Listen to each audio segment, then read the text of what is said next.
up guys, I'm Bart and it is 9 a.m. at Barbell Brigade in Los Angeles today. For those of you guys who don't know who I am and are new to the channel, I am a comedian that also really enjoys lifting. I've been training ever since I was 15 and I'm gonna be 36 this year.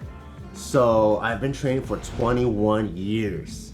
I kind of got into training a little bit more unconventionally because I grew up with a lot of gangsters, and back in those days we would just hang out at people's garages and there's always weight sets, and all my homies, older brothers and older cousins, they would come back from jail and they'd be all swole, so they'd be all lifting and just shooting the shit, drinking beers. I was always maybe the second smallest, if not the smallest guy and the shortest guy and the youngest guy. And when I was that small in high school, I think I only dreamed of being that swole, but I just knew I had a long ways to go. Since I grew up in like the 90s gangster era, I think being so small, I developed kind of like a Napoleon complex where I always wanted to fight people that were bigger than me because I was so small. So I got into fights with people that are like 5'10", 5'11", 200 pounds all the time. And I think I slowly developed like this big personality, and I realized my physical traits didn't represent how big I was on the inside. So like a lot of people that first started lifting, I was curling and benching every single day, 6 days a week, 7 days a week, smoke a cigarette, do a couple curls, smoke some weed, do some bench, drop some E, pose in the mirror, and that was pretty much my training split. And as I got more into lifting, I would see the magazines at CVS and Rite Aid, and I'm like, yo, who's that dude? That guy looks kind of jacked. And I would start reading these magazines, and I started understanding things called splits. I understand that you train different body parts. Oh, what? There's shoulders, and there's back, and there's like latissimus dorsi. There's all these weird terms. So I started to really get into it. That one singular moment where I really developed some confidence was I ended up getting a gym set on my own in my garage, and I would be benching and my dad would be reading the Chinese newspaper, and I would come to ask him to give me a lift off, and he would spot me in between sets. And I remember my uncle, who was older than my dad, he came over and he saw me benching and he goes, let me try. I probably only had like 170 on the bar. He picks it up and immediately I just see his elbows collapse and drop on his chest. Me and my dad are like, oh shoot. So we pick it up and we put it there.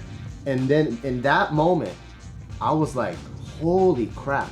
I've been training for like the past 2 years and I'm able to bench 170. And in my mind, that still wasn't a lot, but not everyone can bench 170. My uncle, who I always thought could kick my ass, just got crushed under weights by a little sophomore high school kid.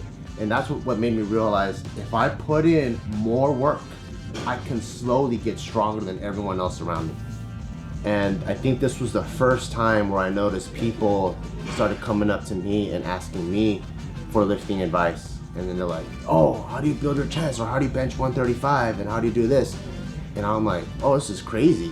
Because for once, I'm not just receiving information from magazines. Like everything that I learn in magazines and reading articles, I'm passing it on to other people. So I'm like, what about this? I'll start a YouTube channel and you guys can follow me along my fitness journey. And I won't really give advice, but people can see what I do. And if you want to learn from that, go ahead and learn from that. And that's kind of how the whole Bart Quan YouTube lifting channel started. It was mainly just me sharing my workouts. This is what I want to do to get more hops. This is what I wanted to get bigger arms. This is what I want to do to get more shoulders. But in doing so, I started educating myself a lot more. I started taking on coaches. I started understanding programming.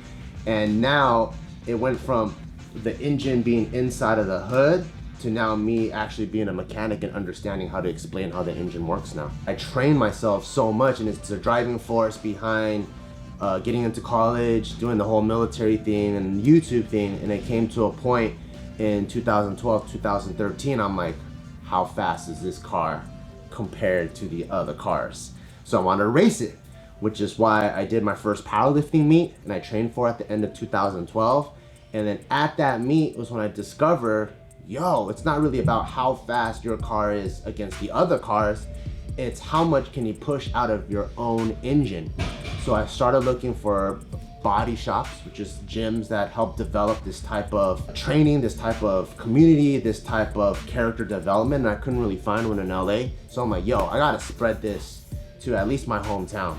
So we opened our first powerlifting gym, Barbell Brigade, in Monterey Park, and we kept it open, you know, like, cause I did CrossFit, I did bodybuilding, I do powerlifting, I do functional training, I did all kinds of stuff. So we didn't want to just limit that, but powerlifting is the reason why we started, but we became an all-encompassing functional fitness gym, and we outgrew that in less than a year, and that's why we moved to LA. And now we're probably one of the most known functional fitness, strength and conditioning, powerlifting, CrossFit, strongman gym in all of SoCal. So lifting to me is the same as my heartbeat. You know, it's the engine in my car.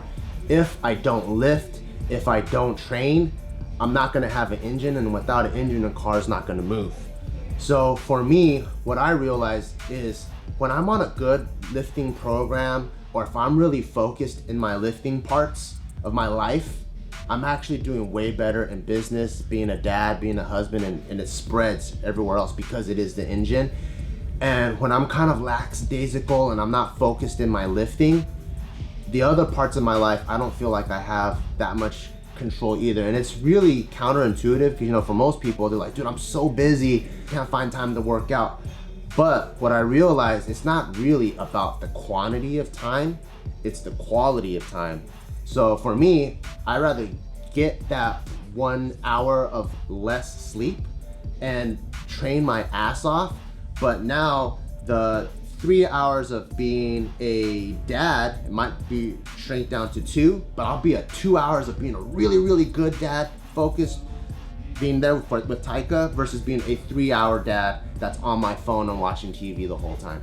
So it's counterintuitive, but once you get that heartbeat going in the engine, it spreads everywhere across my life. Yeah, you know, when I think about it, and I think about it full circle, it's pretty ironic that when I first started lifting, it was to survive on the streets, quote unquote. You know, it's just growing up in the hood and you get into fights and you kind of have to puff your chest out and try to be like this fake alpha person. And that over the course of years, I found new meaning in lifting, and now it helps me survive in a much more healthy way.